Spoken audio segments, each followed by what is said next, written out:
LSU Odyssey live here right now on Friday. And you were expecting Kiffin decision time. Kiffin decision time. It seemed like this thing was about to just boil over. Whether there was a meeting, whether there wasn't a meeting, whether there was going to be a meeting, you knew something was going to come out, right? Something was going to come out. Something was going to be said about Lane Kiffin's move. What is he going to do? Where's he going to go? And he had the meeting, of course, with Keith Carter. I mean, these guys, they're on the same campus. It's not like they're having a meeting. That's kind of crazy how it was news. But I think the reason it was news is because whoever was told that, it was obvious this wasn't just a kind of little willy-nilly meeting. This was something that would decide the future for Lane Kiffin.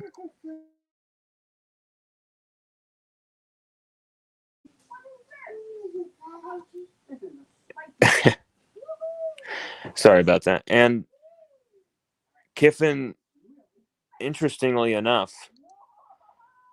they had this meeting was had today.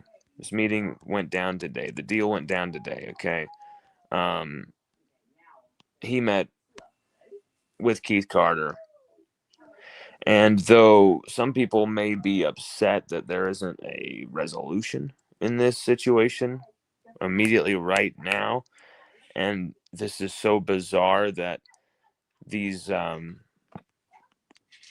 parties would want this situation to continue for another week to the Egg Bowl, I think you need to look and read between the lines here.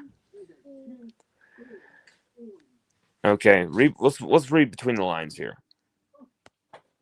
Keith Carter, first, his statement says, Coach Kiffin and I have had many pointed and positive conversations regarding his future at Ole Miss, including meeting today with Chancellor Boyce.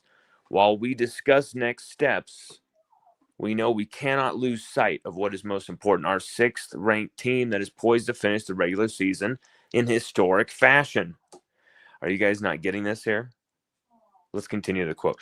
Despite the outside noise, Coach Kiffin is focused on preparing our team for the Egg Bowl. And together, we want to ensure that our players and coaches can concentrate fully on next Friday's game.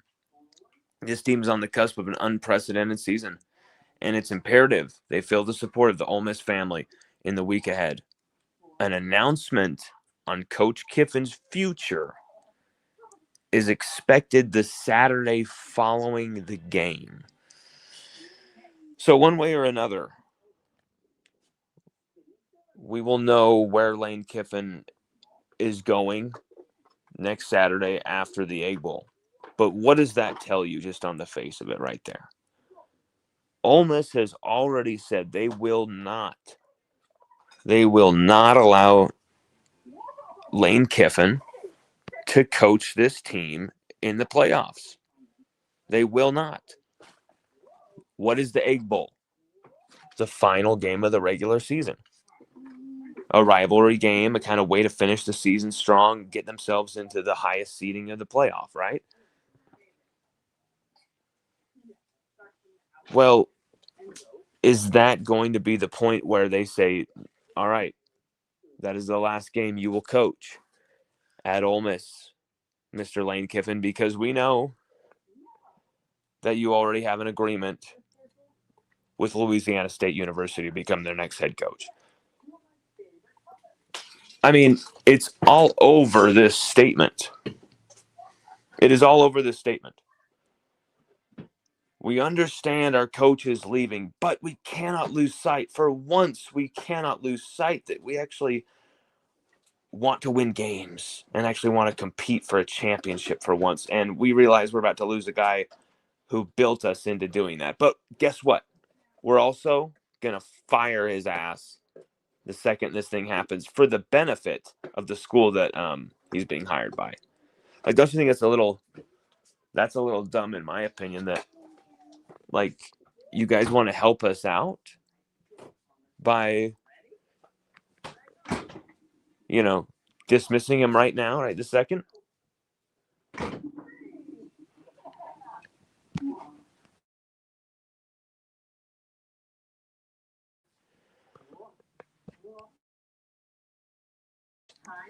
Think about it that way. They could have held on to Kiffin. No, he's gonna coach this team, see this team through to the end, like he's supposed to. And everyone's like, God, let him out of the contract. Just let him out of the contract. We need to get our team going. We need to get our recruiting going. And then at the same time, they're weakening an SEC opponent by doing it. Like, oh, if you're going to take our coach, we're not going to help you by giving him a jump start on recruiting and all. Like, you're going to coach our team throughout here. If it's for the benefit, and it is for the benefit in this situation, because I have talked intimately to players on the Ole Miss roster. I think if you do a little digging into LSU Odyssey's history in any way, shape, or form, people we've spoken to, either through interviews, broken news with, articles, you'll probably figure out who some of these people are. But it's not certain players that you're probably like, oh, that's got to be this guy. There's a few of these people you wouldn't expect that we would be talking to. I mean, even I am kind of like, wow, I can't believe we're talking to this person. Point is, every one of them tell me the same thing. Lane is hard to read. He is very, very hard to read. Very hard to read.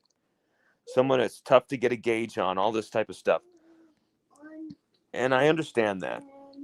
I think he is. But looking at the situation in totality here, of course, his son posting the Knox Kiffin posting a Instagram photo of him rocking these LSU Tiger headphones, and totally taken right after his father as being a troll here. And here's the thing, though. Is that, LSU are confident they think they're going to get, we're going to go to Florida? Because here's the thing. As much as I have been pushing we gotta find out if he's going to LSU, at the same time, I have been going and trying to figure out, is he, in all actuality, still floating everything he's doing with LSU at Florida? Like, we're not just going to get sucked into this. He's going to go to LSU, report, and try and deep dive, research, speak to as many people as we can about whether he's going to LSU. No. I also did this considering whether he's going to stay at Ole Miss and if he might be going to Florida. Because here's the thing. Jimmy Sexton is working all sides. Never lose track of that. Jimmy Sexton is working all sides of this. All sides. LSU, he probably had to work us a bit to get more money. Ole Miss, he worked them to get more, probably ridiculous, $13.5 million, $14 million a year contract that is still sitting on his desk. I mean, hey man, I won't sign a $14.5 million a year contract because I might have a bigger one waiting for me and even more NIL cash. And that's the thing I have heard, is that Florida could not put forth the same amount of NIL oomph as LSU, as Ole Miss. Like, nowhere close.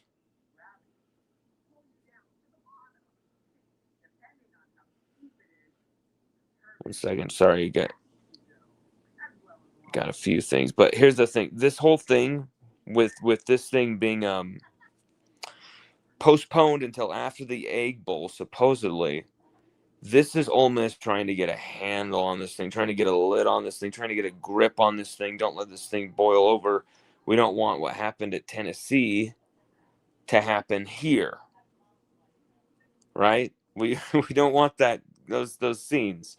So what we're gonna do is we're going to let this kind of come to a culmination, a finishing endpoint somewhat. In my opinion, definitely not. But for them, regular season, okay, they cut him loose because they are of this opinion.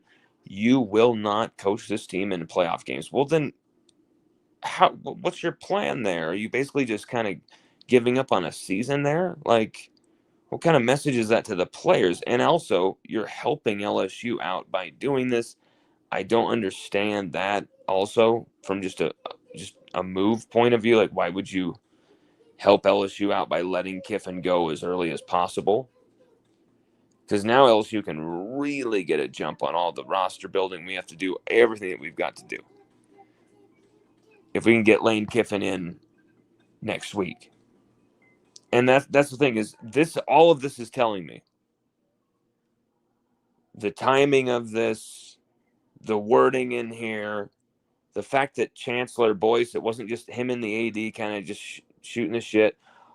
Everything I've heard from different players on the Ole Miss team and from around people who've coached with Kiffin, anyone who I knew had contact or ties with Kiffin. And everything that I've been told, everything that I kind of can see aligning right now is Lane Kiffin. I would be stunned if Lane Kiffin, this time from a week from today, there wasn't at least some type of leaked news that Lane Kiffin was going to be LSU's next head coach. As of right now, it is hard to say whether I have enough to confirm that, because some of the people who have given me that information that this is happening, that Lane Kiffin will be the next LSU head coach, some of those people are really trustworthy, big-time heavy hitters, and I doubt would ever steer me wrong, have helped with multiple pieces of news. But here's the thing. Some of the biggest, how should I say this so I don't like reveal people, I'll just say people. Some of the people you would expect, just hearing their names, would be the closest to Lane Kiffin. I have really heard mixed and weird kind of stuff. Almost like there's a big secret that they've got to hold on to, even while they're, oh yeah, LSU looking great. LSU looking great. Like they're going to get them all these great signs about LSU. And I want to be 100% when it comes to Lane Kiffin. Like, there's other people who are a lot more predictable, where you're like, okay, this guy's definitely going to this place or this. Like, I think if this was any other coach, we would know 100% what's going on. Like, this is the personality of the guy, but Lane Kiffin is so unpredictable, and he does go the path less traveled. But here's the thing I will say. Lane Kiffin and his family have always had kind of like a secret kind of admiration for LSU. Kind of like, there'd be times Kiffin would make comments about that's not LSU football or stuff like that. He'd be kind of criticizing past teams of LSU, or he'd be talking about some of the history of LSU, or every time you've heard him talk about LSU, it's a place of like, he's kind of, oh my gosh, like looking up to it. Like that's a place that would be a dream to coach. You get that feeling from him. And so I would be stunned if Lane Kiffin was given all of this opportunity. If you read our article from yesterday, subscribers only article, we revealed that Lane Kiffin was indeed offered by Verge Osbury to become a contract that would make him the highest paid coach in college football. And not only that, but highest paid in college football history. I mean, it's just it's freaking wild. And also, there's every chance now that there is already an agreement in principle with LSU, but at the same time, is there any other thing that makes sense to you? Is there any other pathway for Nick Saban that makes sense? Stay at Ole Miss after all this? You know, regardless of what people are saying or how they're acting publicly, you know there's some pissed off feelings. And I mean, they're not going to let him coach his championship contending team. Do I think they're going to be winning the championship with or without Kiffin? Probably not. But they have a chance. You're in it. Any team can win. It's a tournament. This isn't the BCS. It's an actual tournament. They're going to be in it. Unless they collapse in the Egg Bowl and then maybe something happens. But still, even if that were to happen, it seems like they're going to be there for it. So my point is sitting here, looking at all of the information, looking at everything I've been told, kind of scanning through the information, everything that you can see, all the patterns, my son jumping on his tramp,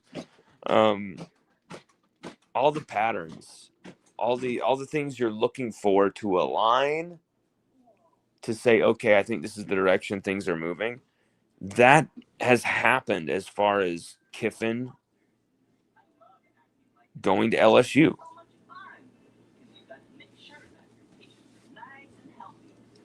But this is a big jump for Kiffin. Like let's don't forget that. This is a move he has not. This is a threshold he hasn't been able to cross yet. Now he is. Is he going to shy away from that and go to Florida? Is he going to shy away from that, duck that, and stay with Ole Miss, who just threatened to, not even let him finish the season with the team he built, their best ever season? I mean, just think if Ole Miss were to win the title with his team, with someone else coaching them. I mean, that would be very hard to take, no matter how much LSU is paying you, no matter how attractive the LSU project is moving on. That threat is very real and very.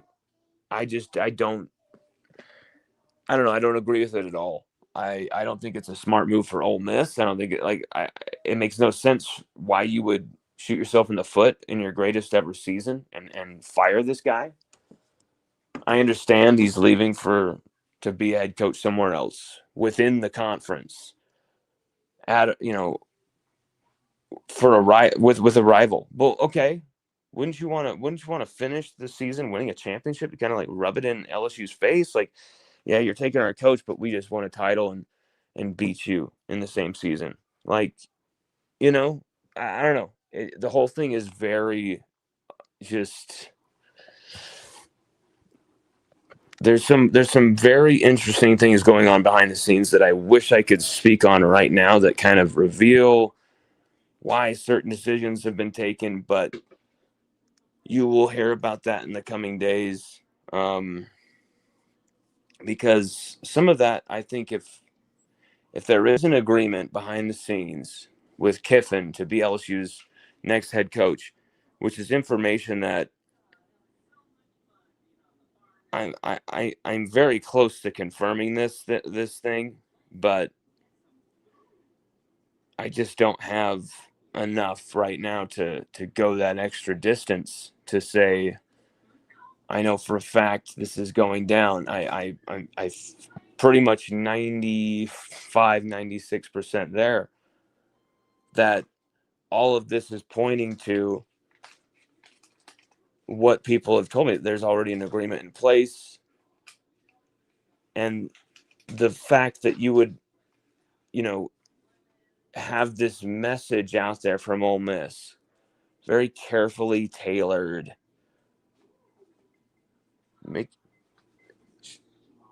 making sure that everyone kind of understands, hey, we're going to finish this right. Kiffin's going nowhere.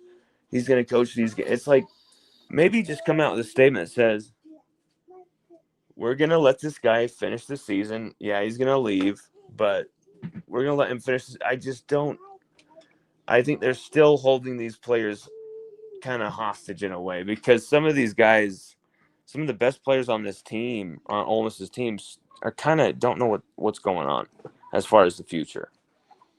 And there's some guys who won't be there, so it doesn't quite affect them. But there's some guys who are like, I want to know what's going on, because if Kiffin goes to Florida or LSU, I'm going to follow him.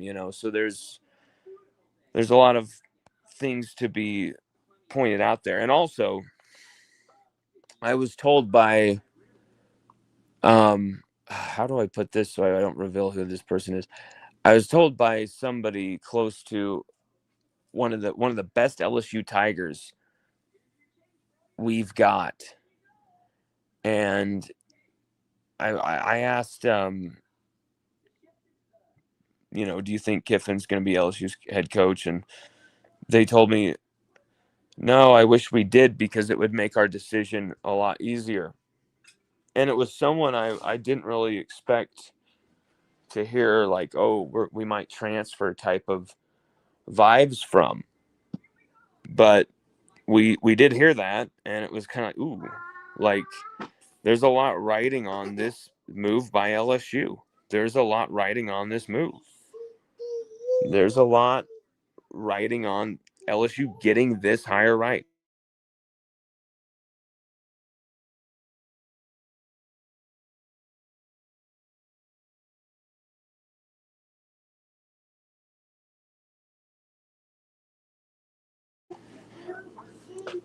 I love how I gave my little buddy some yogurt, and he's got like yogurt in the front of his hair. It's like, oh my gosh, buddy, he's got yogurt right in his hair. It's like, how did you get this in your hair? Like, can anyone tell me that, how toddlers get yogurt in their hair? Like, what is going on? But he's rolling around right now, amusing his mom and I. I'm just I'm just not stunned by the fact that we didn't hear anything today. I kind of half expected it to be kind of an anticlimactic day, but the temperature was getting so outrageous, and the fever pitch, the phone was just cooking, things were just going crazy. There was a real vibe in the air that I think something's going to happen today, and it probably shouldn't.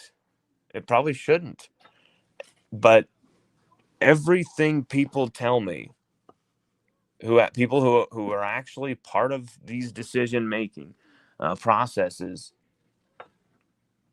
people are actually embedded in close with the team and in a position where this decision could keep them on the team. People who would actually know, not just like the run of the mill player, like people who are going to be kept in the loop, especially recruits. From everyone I'm hearing, Lane Kiffin is going to be signing for LSU, and that this is going to be announced next week at some point. That's something I haven't been able to confirm, though, to report it. So what you're hearing from me is not a report. I'm basically saying, I'm basically letting you in on my journalistic journey. I'm not going to keep you guys out of any part of the process. I'm literally letting you guys know, like, this is everything we're hearing.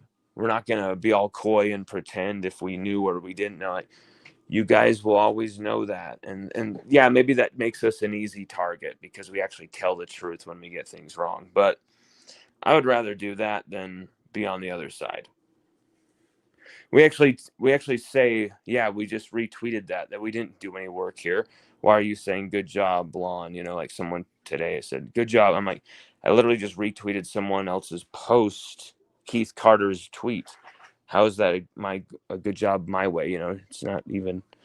So I'm trying to keep it as honest as I possibly can. And sometimes that's going to be a little too honest sometimes, and we're not going to get everything right. We're not going to be perfect, but I'm going to try and deliver the best we possibly can to you guys, because you've seen it with this crazy, crazy enthusiasm over this past week.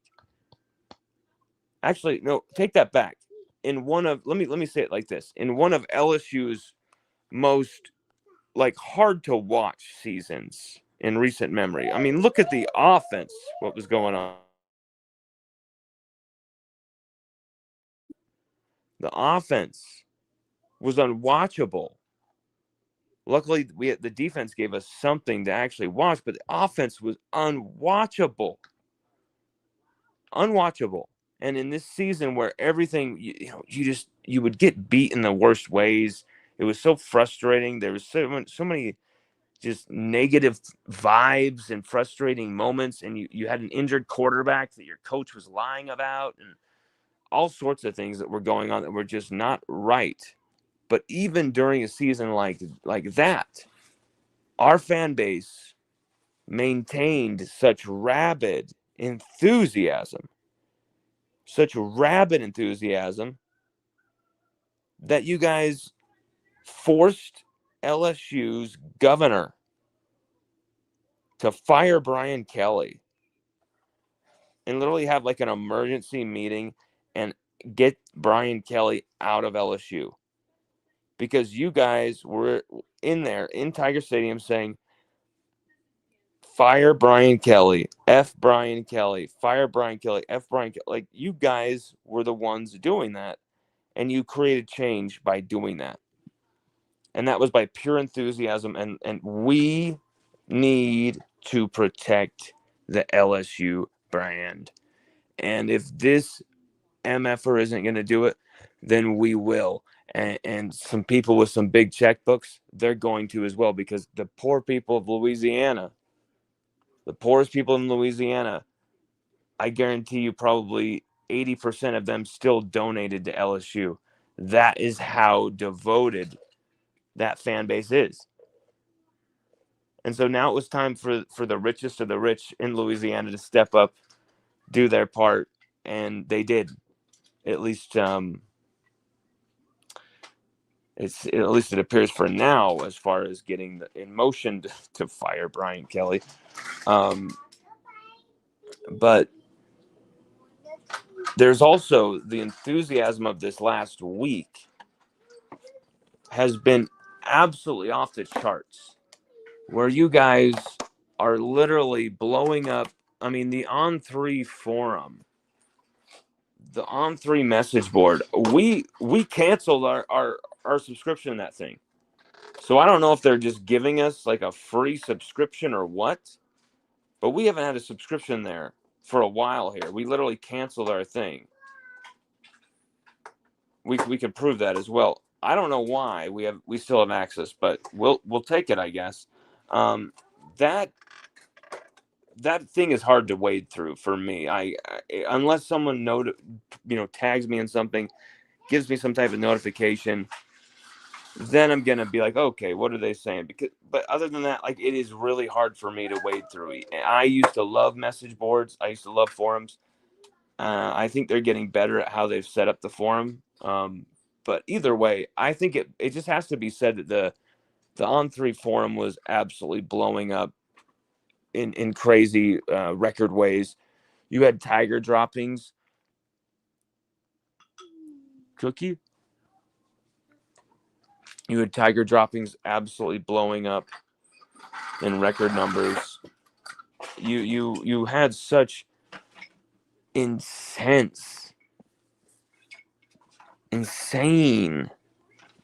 LSU devotion and enthusiasm. And if you're Lane Kiffin, man,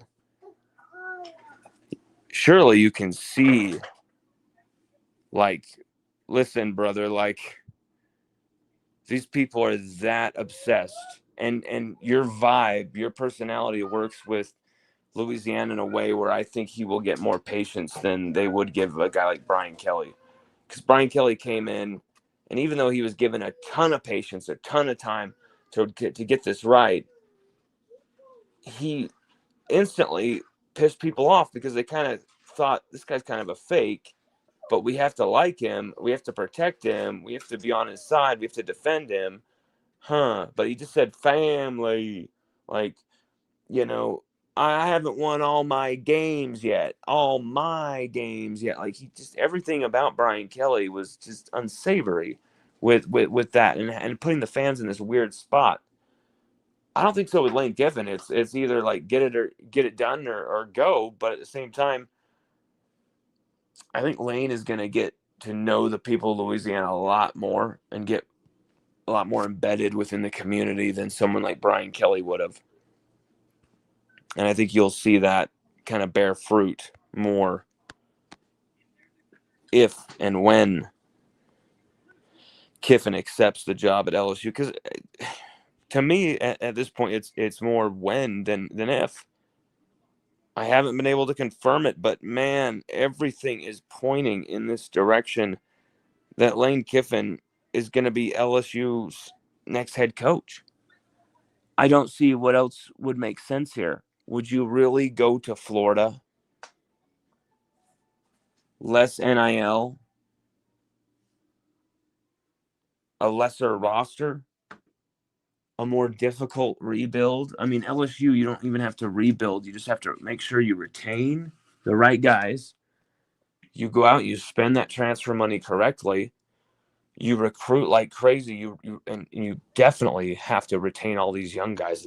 The Dominic McKinleys, the Ahmad Bros, the Caden Durhams, the Harlem Berries, all these young studs on this roster.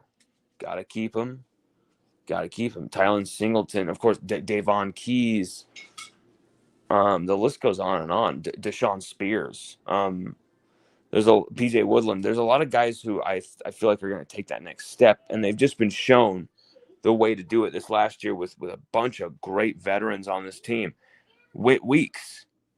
I mean, we forget this guy could transfer to Georgia and play his last season at home in Athens at Georgia. Would he necessarily want to play for, a potential future father-in-law? Like the father of his girlfriend? Like, I mean, like, maybe he does. But maybe he doesn't. Like, maybe, some people, I actually saw Mike Scarborough said that, you thought Austin Thomas and Lane Kiffin would, of course, be perfect together. But according to Mike Scarborough, Kiffin and Austin Thomas don't like each other. We haven't been able to find out anything really verifiable about that. People are going to always kind of deflect or say something different when things like that, questions like that are brought up. But I couldn't find anywhere where there was a fight between Austin Thomas and Lane Kiffin. I think Lane Kiffin was just pissed that he left to go to LSU. Obviously, he would be, which would hint that he liked Austin Thomas. So, like, the whole thing is just so dumb that someone would kind of say that. And that was Mike Scarborough who was saying that there was tension there. Maybe he's right. Maybe he knows something I don't. But I think if you knew some of the people we talked to, and we're not going to just throw these names out there like a dick, but you would probably be like, okay, I think you would know a little bit more. But here's the thing. Sometimes when you talk to the official person, the subject, that type of thing, sometimes they tell you bullshit. Sometimes they don't tell you the truth. if I were to tell you some of the people who've given us actually the bad information in some of the stories that we broke the news of, you would be like, what? How can you even do this job? How can any of you guys even get any of this shit right? And it's like, well, most of the people get spoon fed the info and then they break it because they're like close with the entity, either the school or the coach or whatever, a player. And hey, I'm going to admit it. There's times we've been spoon fed.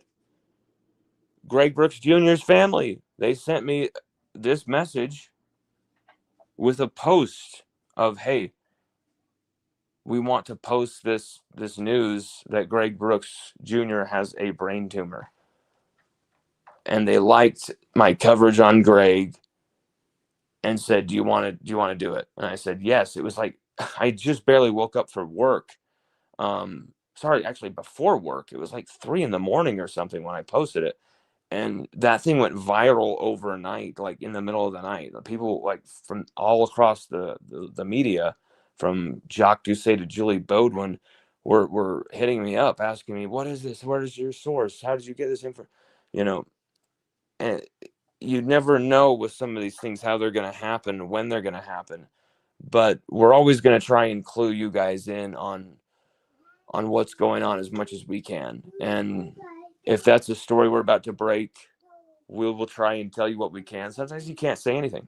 Sometimes you have to be quiet on a lot of these details until the moment is right, or you're really putting people in jeopardy.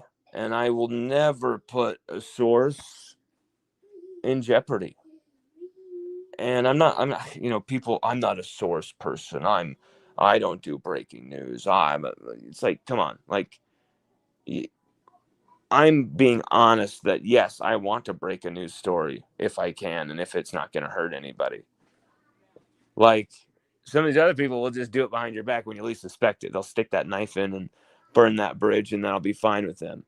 I think you've got to be able to hold yourself to a standard where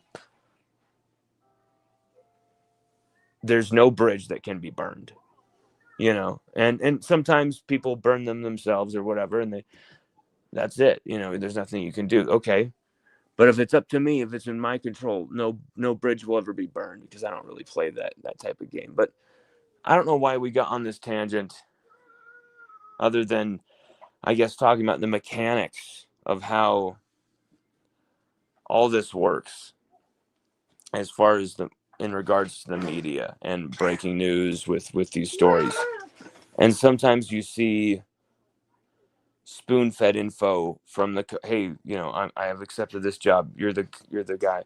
People are saying Chris Lowe, who notoriously tight with Saban, got the Saban retirement story, all that stuff. That Chris Lowe is also tight with Kiffin and is going to get the Kiffin story. That's kind of what we've been kind of set up to believe here already, is that, and if that's true, that's kind of crazy. But I'm not gonna lie, we've been spoon fed stuff before, and that happens. That happens when you talk to people and they sometimes root for you and want you to break news or whatever, and they'll give you a piece of information, But when it comes to Lane Kiffin and a head coaching thing, hundreds of millions of dollars here on the table, a step up from Ole Miss or Florida, going to LSU championship program, like this is not, some string bean type of situation. This is very serious stuff.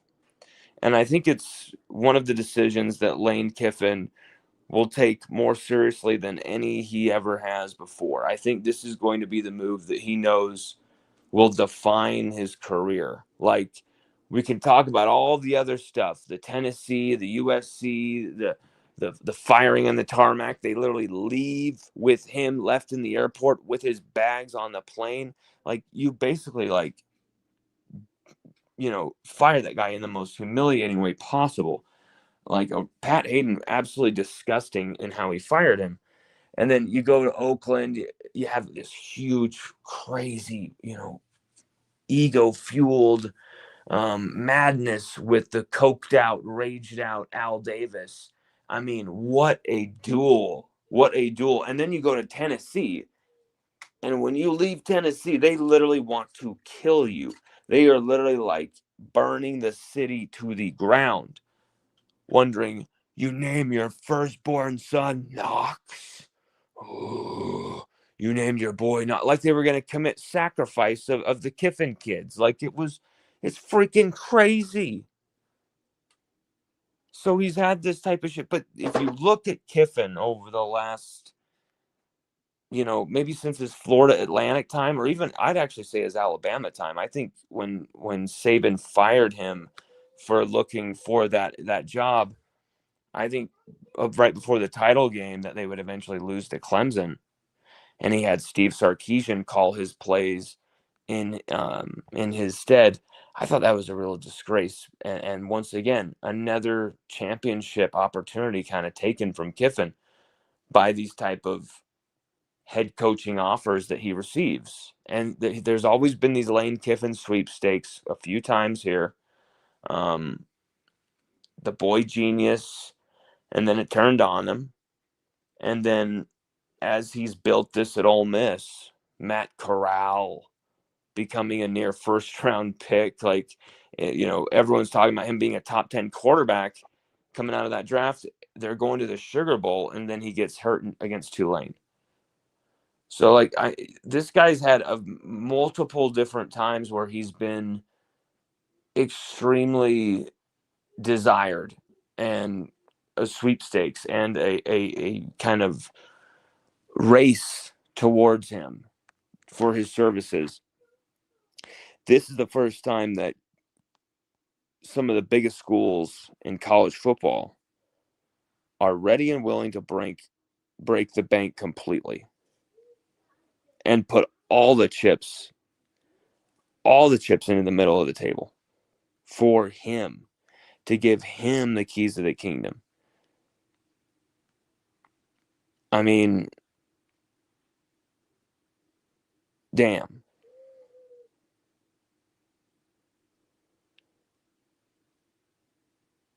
Going from like the butt of jokes when he was coaching at Florida Atlantic until now. And I remember that the time when he was coaching Florida Atlantic and thinking, my God, one of these days he's going to rise again, and this is just going to look so stupid. And I just knew it, that like Lane Kiffin will be back. Just like I'm looking at like a guy like Will Wade. Like, you knew he would be back.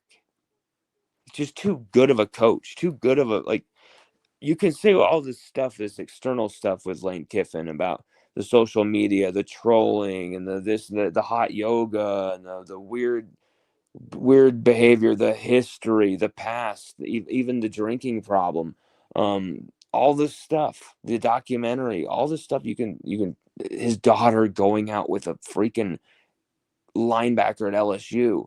There's all this stuff you can point to as wild and weird and different.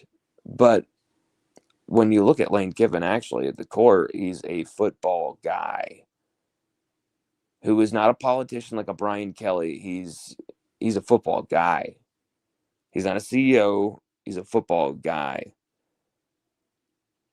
And you saw him and Austin Thomas build an absolute juggernaut of a team that really should have competed for the SEC, and instead lost at home to number 10 when they're in the top 10 to Kentucky. Lose at home to Kentucky. Lose to LSU in overtime, a game they completely dominated. He's had these moments where he's fallen flat, but you give him the stage, you give him the athletes, you give him the resources, the NIL cash, the current existing staff, or at least some of the pieces of the staff. I think you should definitely get rid of Hank Dent and Brad Davis, by the way. You give him all of that. I don't know how Lane Kiffin couldn't be a success at LSU. where like Brian Kelly absolutely was not. Like, because Lane Kiffin is the complete antithesis of Brian Kelly as far as head football coaching.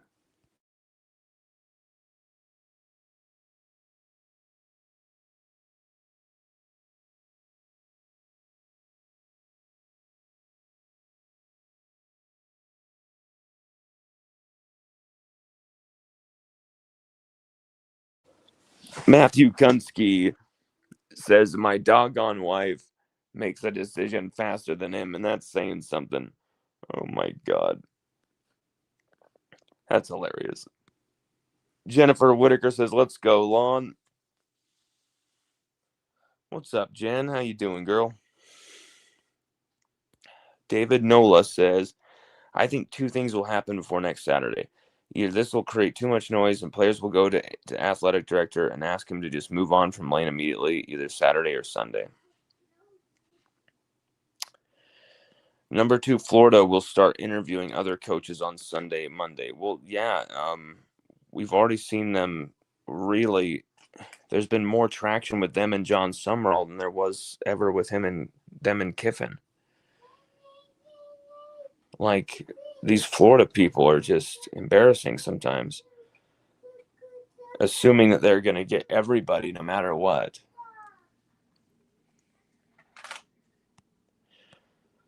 Chet Buxton 764 says, Lon, is Kiffin your number one candidate after this circus? Oh God, absolutely. I mean, he's tailor-made for LSU with these type of circuses.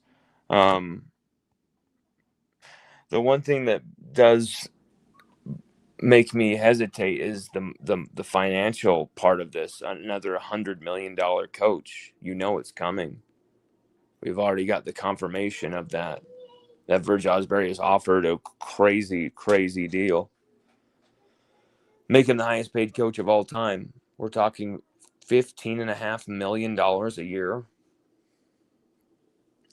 But I think LSU needs to stop running from what LSU is and actually hire a guy that can manage the team like renegade coaches at LSU did before. And we haven't had a renegade coach because we got to calm down. We got to get Brian Kelly. And what did that do for LSU? It robbed us of our identity. It robbed us of our aggression, of our intensity. It robbed us of our unpredictable nature. It robbed us of our balls in the trenches. It robbed LSU of a lot of different things hiring Brian Kelly. Not to mention a lot of money. And so Kiffin, while he may be kind of circusy, some of this stuff is a little crazy.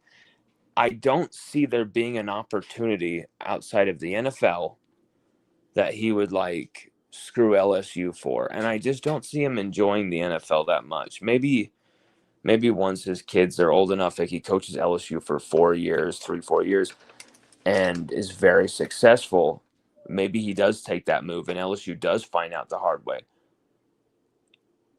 But I think that's the gamble you make here.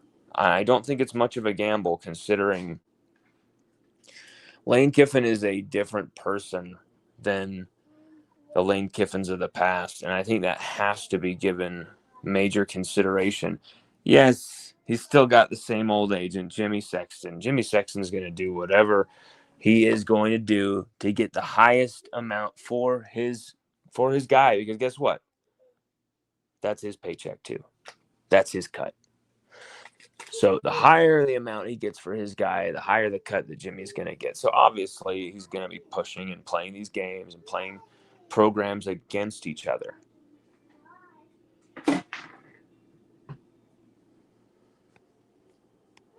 Jordan Haddad says Lon Kiffin. Oh gosh. Don't let that stay in this show so no one does an AI of like my face mixed with Kiffin's face, because that would just get very strange, very weird, because people do that type of weird stuff nowadays. But yeah, the names are close. Lon Kiffin, Lane, Lon. Yeah, it's close. Cole Adams, King Cole has returned. Says Lane has a 12-step program going that requires honesty and gratitude to be successful. He's doing the best he can. We're getting the best version of Lane ever. The drunken tweeting Johnny Knox is gone. Yeah, I mean, I think he still kind of has a little bit of that in him, but he's not a crazy it's not negative. It's not a negative thing. And Kiffin, I like that about him. And he would be such a fun coach to cover. And it's not just that. I think he would be very successful at LSU. It's not just what he can do in the passing game. People focus on his passing game stuff, but like the way that Lane Kiffin's offenses run the football and impose their will, and he's always got offensive linemen destroying and belittling and abusing their opponents. And he'll use small offensive linemen, and he'll use their athleticism and their speed and be getting them pulling out and doing all this stuff and getting them moving post snap. Whereas, if he's got a bullish offensive line, he'll have them straight up just maul fools. Like, he knows how to deploy offensive lines. And guess what?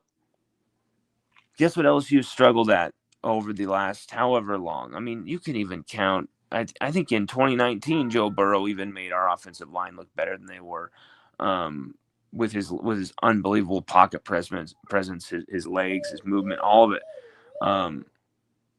Don't forget, Joe Burrow rushed for over 500 yards and 5 rushing touchdowns himself as a quarterback. But LSU have not had good line play, sustained good line play outside the pass blocking in 2023. Outside of the pass blocking in 2023, LSU have not had even decent offensive line play since like some of the most dominant portions of the 2019 season. Like, it had been forever. And Lane Kiffin is going to make sure that is right, that gets done right. And that's the thing. No matter what the obstacle was, it felt like unless Brian Kelly hired like the perfect coaches in every position, you felt like LSU, oh God, this problem is never going to get fixed. This issue is never going to get fixed. It just felt like Brian Kelly could not repair that offensive line no matter what was going on. You just felt like it was always going to be the same old team. And you just never had faith that Kelly could have the command of the program enough to change things, to get things turned around. And season by season, it just continued to reaffirm all of those doubts that I think a lot of people had, that they just were very quiet about. I mean, I saw some of the most respectful reporters towards Kelly in these moments where Kelly would do one of those public things that would become quite famous, the pounding on the table, all these things, these kind of snarky answers. And some of the look on some of these guys' faces, it'd be like, yeah, they get what's going on. No matter what their kind of vibe is, they see this. It's that's hilarious. Okay, we've got someone in the comments.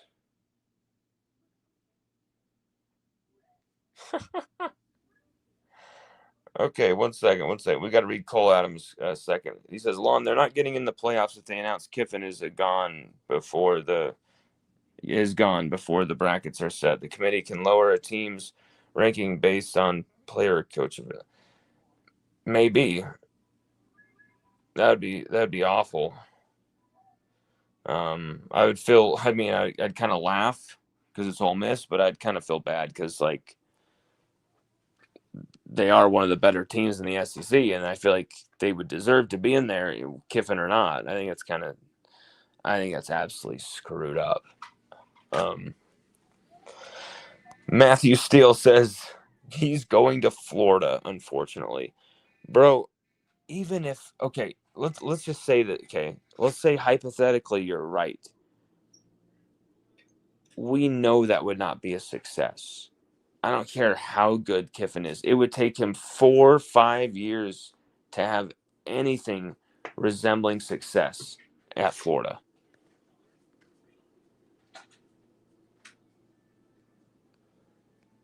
DDDMD says he's not going to Florida. Cole Adams, if Florida's sure they got him, why are they interviewing these other guys? Yep. I've heard 2 other coaches interviewed at Florida. We're not interviewing anybody. Another good point. Cole Adams says, remember 23 when FSU lost Travis, but we're undefeated and got left out of the playoffs. Same thing here with Lane. And I think that's wrong. I think you need to judge the team based on what they are at the time, and that's that. Like I just I don't know. I think it's really, oh well, your coach quit on you, so we're gonna quit on you too. Even though you're better than this 3-loss team, you're out of here because this guy is not there. I think that is screwed up because here's the thing. It's a football game. You have no clue who's going to win that thing until you kick it off. Like, I understand. There's times where, the Bills are playing in their 4th straight Super Bowl against the Cowboys. They played the Giants a few times, played, whoever, and then they lose twice into the to the Cowboys. You're thinking, okay, yeah, on that 4th time, yeah, we're probably not going to see a Bills victory. But you never know what happens in a football game. What would have happened if the Bills had injured Michael Irvin and then like Troy Aikman on like the first few plays in that Super Bowl? Like maybe it still doesn't go their way. Who the hell knows? Who the hell like I'm just I don't think it's right. I think it's like, okay, that they're a team that should be there with their record. That's it. You know.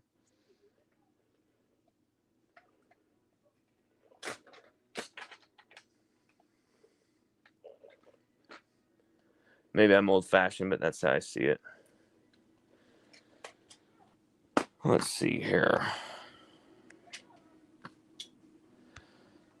Well, we're gonna keep you guys up to date on all of this stuff. Definitely check out the article we wrote yesterday because it is extremely pertinent to some of the stuff that happened today. Definitely give us a subscription if you can. This is our full-time gig right now. This is our full-time job. So if you want to help us be able to continue to do this, if you enjoy what we do, if you want to see maybe if we can do it, if you want to give us a chance to be able to do it, if you want to see all of the wild, weird, crazy stuff we can be capable of, help us with a subscription, and we'll do our best to deliver the ultimate LSU content, even if my 3-year-old son is making weird noises in the background, which is rare. We keep that to a minimum, but everybody, thank you so much. We'll be having more as soon as we can because there's just some that I wish I could say. There's just some more that I wish I could say. We're gonna have to try and figure that out and navigate that, but make sure we don't do something that does something wrong. So everybody, have a good rest of your night. We'll be talking to you soon, and thank you all for watching.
Actually, King Cole, I'm going to finish this live stream saying one last thing. I will prove that is not true by breaking that news. I'm going to do everything I can to break that freaking news, man. I just, I think sometimes, as much as we try to make these things as private and unattainable as possible, it's just, I don't think so. We're gonna try and break that news, brother. We love you all. Have a good rest of your night, everybody. We'll be talking to you very, very, very soon. Yeah, pretty sure I